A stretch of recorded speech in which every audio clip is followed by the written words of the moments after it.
नमस्कार. वार रविवार आहे आणि इथं बाहेर राहायचं कारण म्हणजे हे संबंध पश्चिम महाराष्ट्रामध्ये नवस्ते संबंध आशिया खंडामधला हा मोठा बाजार जनावरांचा भरला जातो.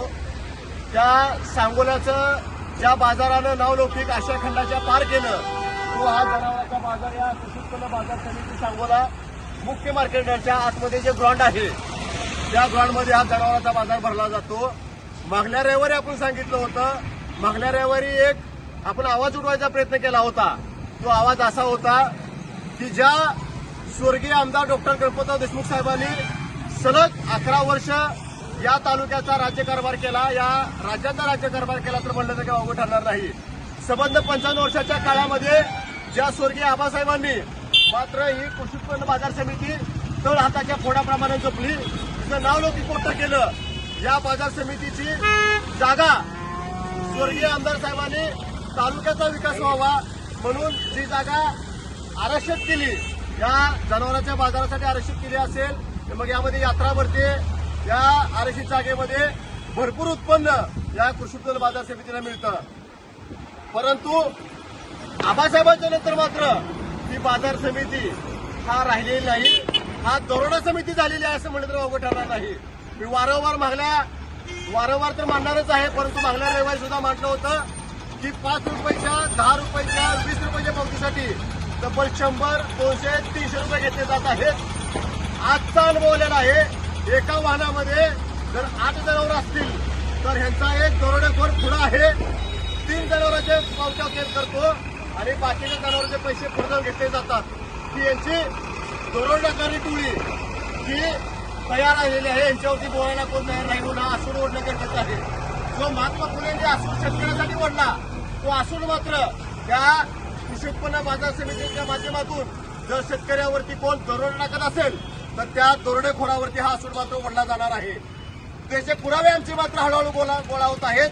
परंतु इथं आल्यानंतर शेतकरी भांबावून जात आहे, शेतकऱ्याची लुटमार होत आहे.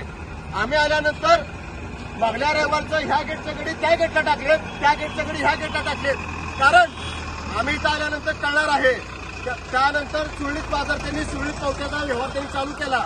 परंतु आजही 3 ते 4 पुरावे ते 5 पुरावे आम्हाला त्यांनी दरोडे टाकलेले पुरावे आम्हाला मिळालेले आहेत.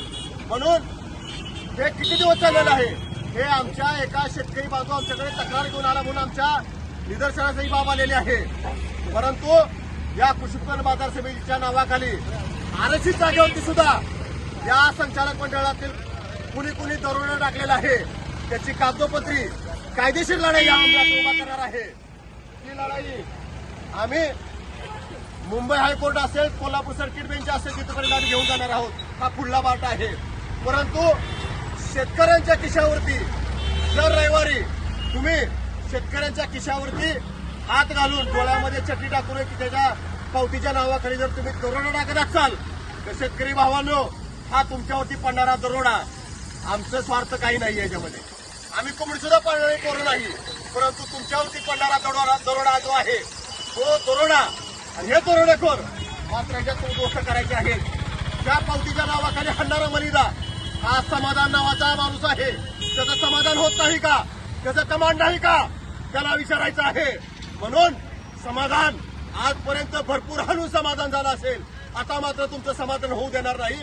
शेतकऱ्यांना घेऊन येत्या 2 ते 3 रविवारी अजून व्यवस्थितरित्या सगळी कायदेशीर कारवाई, कायदेशीर डॉक्युमेंट गोळा करून, कायदेशीर पुरावे गोळा करून मात्र संबंध तालुका जागृत करून या भागाच्या आसपासचा शेतकरी असेल, मग आपल्या सोलापूर जिल्ह्यातले कडेचे जे जिल्हे आहेत, कोल्हापूर असेल, सांगली असेल, सातारा असेल, कराड असेल, तिकडला आपला कर्नाटक असेल, तिकडला धाराशिव असेल, लातूर असेल, या भागातला सुद्धा शेतकऱ्यावरती तुम्ही त्यांचे चेहरे बघून तुम्ही त्यांच्यावरती लुटमार केलेली आहे, त्यांच्यावरती दरोडे टाकलेले आहेत.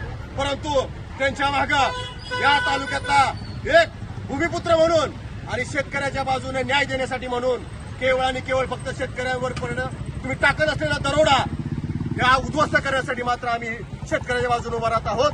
लवकरच सर्व झालेले पुरावे, आमच्याजवळ उपलब्ध झालेले पुरावे घेऊन, इथून पुढे मिळणारे पुरावे घेऊन मात्र या कृषी उत्पन्न बाजार समितीच्या मुख्य गेटवर लवकरच एक सभा लावतोय आणि ज्या आबासाहेबांनी की कृषी उत्पन्न बाजार समिती लुटमारीपासून थांबवली होती, लुटमाऱ्यापासून दूर ठेवली होती, तुम्ही आज ते लुटायला लागलेला आहात, तुम्ही दरोडे टाकायला लागलेला आहात. परंतु त्या शेतकऱ्याच्या जनावरांच्या माध्यमातून, पावतीच्या माध्यमातून, पोटच्या पोराप्रमाणे जे जनावर जपलं, तुम्ही त्याच्या माध्यमातून जर तुम्ही दरोडे टाकला तर तुम्हाला लुटू देणार नाही, तुमची लुटमार मात्र सक्सेस होऊ देणार नाही. आत्ताचा एक शेतकरी असा आला होता, मागल्या रविवारी माझं जनावर विकलं नाही, मी घरी घेऊन चाललोय म्हणून त्याच्याकडनं 1000 रुपये घेतलेले आहेत. कुणाला पुरावा पाहिजे असेल तरी माझ्याकडे यावून पुरावा घ्यावा.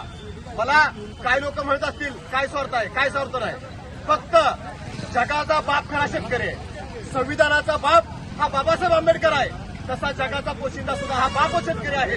त्याच्यासाठी लढणं गरजेचं आहे. म्हणून बापासाठी लढणं, जर शिव्याशा मिळत असतील तर आम्ही घ्यायला तयार आहे. परंतु याच बापाच्या खिशावरती दरोडा जर पडणारा वाचवत असेल तर तो वाचवणं आमचं काम आहे आणि आम्ही ते 100% वाचवू. परंतु तिथं कुठल्याही संचालकाचं समाधानाच्या माध्यमातून समाधान मात्र होऊ देणार नाही. त्याचा दरोडा शेतकऱ्यावरचा पडत असलेला समाधान हा मात्र उद्ध्वस्त करून लावल्याशिवाय राहणार नाही. म्हणून तमाम शेतकरी बांधवांना शेवटची विनंती करतोय, आपल्याला हा लढा मोठा उभा करायचा आहे. तुमची खरी पावती कितीची आहे हे तुम्हाला बाबांनो काय माहित नाही. तुमच्यावरती साधा आतमध्ये धक्का करायला, जनावर चढवायला जो धक्का असतो, तो धक्का करायला जर मुरुम आणून टाकला, त्याची सुद्धा तुमच्याकडे रक्कम घेतली जात आहे. ही लुटमार आहे बाबा हो, हे तुम्हाला ज्ञात नाही, तुम्हाला ज्ञान नसेल. आम्ही काय फार हुशार नाही, परंतु जेवढं आमच्या ज्ञानाप्रमाणे जेवढी लढाई आहे तुमच्यासाठी मात्र, शेतकऱ्यासाठी मात्र आम्ही लढणार आहोत. हे दरोडेखोर मात्र, हे पावतीच्या नावाखाली बसलेले बोके मात्र आम्ही मात्र उद्ध्वस्त केल्याशिवाय राहणार नाही. त्यांच्यावरती हा असूर मात्र लवकर ओढणार आहे आणि लवकरच शेतकऱ्यासाठी मात्र सांगोल्याच्या कृषी उत्पन्न बाजार समितीच्या मार्केटवर शेतकरी बांधवांना घेऊन सभा लवकर लावणार आहे.